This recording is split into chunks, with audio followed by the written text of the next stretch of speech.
কেউ আসলে না খেয়ে বসে থাকতে পারবো না। আমার মনে হয় কাচ্চিটাই এরকম, আর কাচ্চি সেই তুলনায় অনেক বেশি ফেভারিট। তো চলিए शुरू करते हैं। দিঘি তো আর দিঘি নাই, সাগর হয়ে গিয়েছে। প্রমাণ দাও। দেখে ফেলেছি। আমি বলুম না, আমার শোরুম। এই বিষয়টি তুমি কিভাবে দেখছো? অপু বিশ্বাস শাকিব খান মিলে যাচ্ছে, তুমি হারিয়ে যাচ্ছ জীবন থেকে। একটা বিষয় কি জয় ভাই, আমার तो चलिए शुरू करते हैं। নাক কাটা রানী, মেকআপ তুমি ধন্য বুবলিকে সুন্দর করে দেওয়ার জন্য। নাকে মেকআপ কম হয়েছে, নাকের উপর হাতি পাড়া দিছে।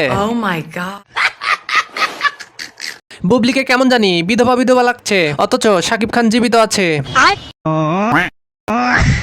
উপরের ঠোঁটে কামড় দিয়ে ফুলিয়ে দিল আবার কন্যাগর।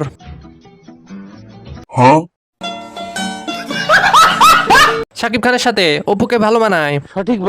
আপনার মতামত কমেন্টে বলে যাবেন কিন্তু। এই তুমি বসছো কোথায়? এখানে তো কিছুই নেই বসার মতো। ওই সিট আছে। আয় হায়, আজকে তাইলে এই ব্যথা পাও নাই? এখন কি দেখাই তুইব ব্যথা পাইছি নাকি পাইনি? तो चलिए शुरू करते हैं। ঢুকে যায় না এটাই বেশি।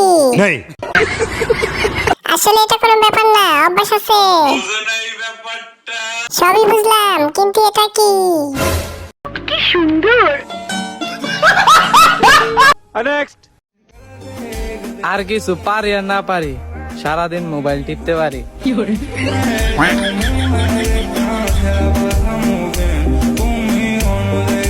এরকম একটা মেয়ে যদি আমার ব্যাটার বউ হতো।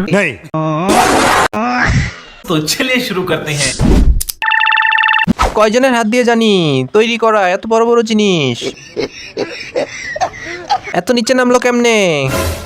আমি বলুম না, আমার শোরুম। আপুর কাছে মিয়া খলিফাও ফেল। তুমি ধরেই ফেলেছো। বাংলাদেশ বলো, তোমরা যখন পাকিস্তান আসবে তখন আমি তোমাদের পাকিস্তানের স্পেশাল করাচি বিরিয়ানি খাবো। আমি যখন বাংলাদেশ যাব তখন তোমরা কি আমাকে বাংলাদেশের স্পেশাল মাছ ভাত খাওয়াবে? तो चलिए शुरू करते हैं।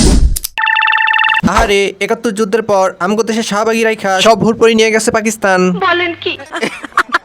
বাংলা ভাষাতে এত কঠিন, আগে জানতাম না। মাছ ভাত খাওয়াবে? ইয়েস, অবশ্যই খাওয়াবো, কেন না। মাছ ভাত খাওয়ানোর পর আমার গাছের কলাও খাওয়াবো।